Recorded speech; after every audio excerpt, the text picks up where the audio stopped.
This is a video, things I hate about my GoPro. It's a quick video. Here we go. Okay, the first thing is the battery. Battery lasts me for about 1.5 hours to 2 hours. That's after a full charge, which is not too bad. And like I said on my previous videos, you can connect it to an external source. So if you have like a battery pack, you can connect it to your USB, and it connects through USB-C. So USB-C to the GoPro, and regular like the USB, you know, like the computer connection to the external battery. Also, some of the things that I've noticed on the battery, it depends on your resolution and the type of quality that you want. So the higher the quality, I noticed that it's still a little bit glitchy on the higher quality. It's almost as if the processor isn't fast enough to handle the 4K, but that's just an observation. I'm not a scientist. I haven't like, you know, benchmarked it or anything like that. This is just from me looking at it and having the device.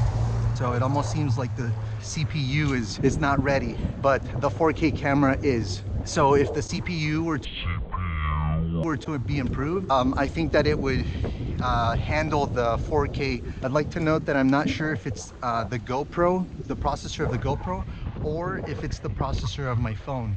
I'm on the iPhone 6s Plus and it seems to be glitchy, but I'll talk a little bit more about that. First thing, the battery, right? Second thing is the weight. After you've been wearing it for about 2 hours, you start to notice that it's there. In the beginning, you don't really notice it, but 2 hours within your ride, you do realize that it is there. But then again, we have to take into consideration the bigger the battery. So if they connect the bigger battery to it, it will weigh more. We don't want too much weight, especially if you're putting it on top of your head.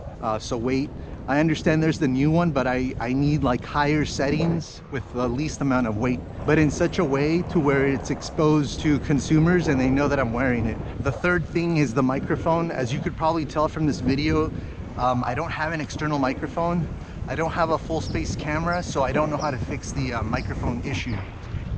The only thing I have seen on the internet is that people wear full face helmets. So if I could get a helmet, this is for the motorcycle companies or anyone who's in research and development and is able to create this.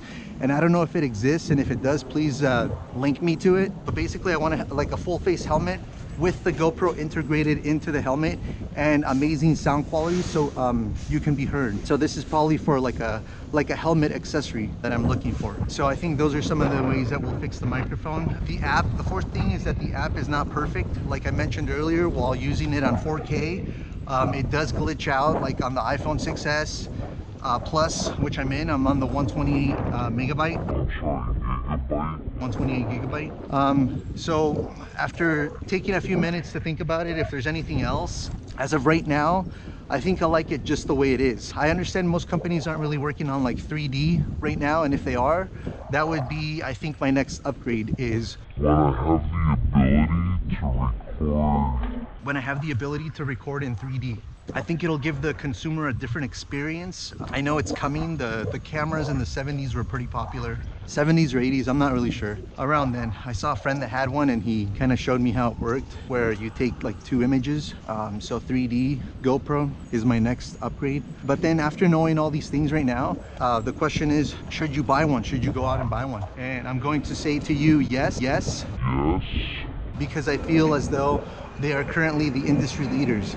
If you look at the other competitors, it doesn't seem that they're quite at the level regarding the stabilization and the image quality. One last thing, once I upgrade my phone, I'll check, I'll see, maybe it's my phone and not necessarily the app. So, all right, thank you.